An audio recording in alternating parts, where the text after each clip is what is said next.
Splatoon 2 is the newest first-party title on the Nintendo Switch as of now, and it's a sequel to the very popular original, which gained a large fanbase even though it was on the not-so-popular Wii U. The game series is focused on being an online multiplayer shooter, similar to the likes of Call of Duty or Overwatch, although the game does also have a story mode. In the world of Splatoon, you take on the role of one of the many evolved, customizable Squid Kid creatures called Inklings, who entertain themselves by battling it out using weapons that shoot their ink in multiple types of games. First of all, there's Turf War, where your team of 4 tries to cover more area of the map in their color ink than the opponents.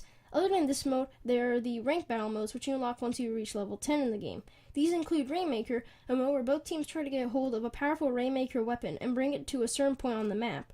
Tower Control, where you simply try to keep control over a tower at all times. And finally, there's Splat Zones, where your team tries to keep a section of the map covered in their ink. There is one new mode exclusive to this game, and that is Salmon Run, which is basically this game's version of a survival mode.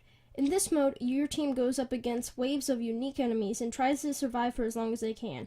Well, this mode is definitely a lot of fun, and one of the biggest selling points. You can only play it at certain times, which I simply don't understand. Why would Nintendo not let us play modes when we want to?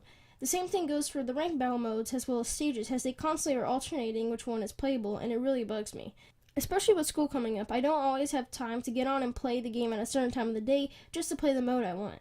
But when you do get to play, the gameplay in all modes is very solid. When controlling your Inkling, you can swim through your colored ink, throw bombs, and use specials. There are many types of gear as well as weapons for your Inkling that all have their own set of bombs and specials, and there are more to come in the form of future free DLC.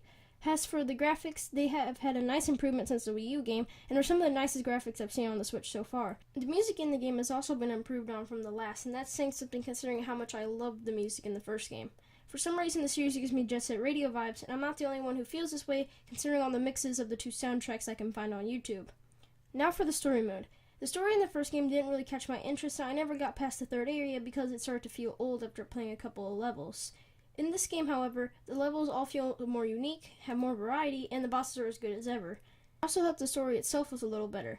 The story mode is definitely not the best thing in the game, but it's something fun to play if you're on the go and you don't have internet connection to play the other modes. With all this being said, the only big complaint I've seen anyone have with the game is that there isn't many new things that weren't already in the Wii U game.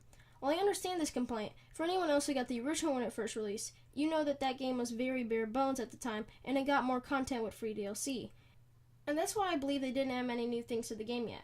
They're planning to add more new stuff throughout the year to keep people playing the game, so I wouldn't be worrying about lack of content until after they are done providing us with free DLC. Overall, this game is everything that was good about Splatoon on the Wii U and better, and I expect it to improve even more as the year goes on. So I highly recommend this game, and I think at this point in the Switch's life cycle, it is a must-buy up there with Breath of the Wild.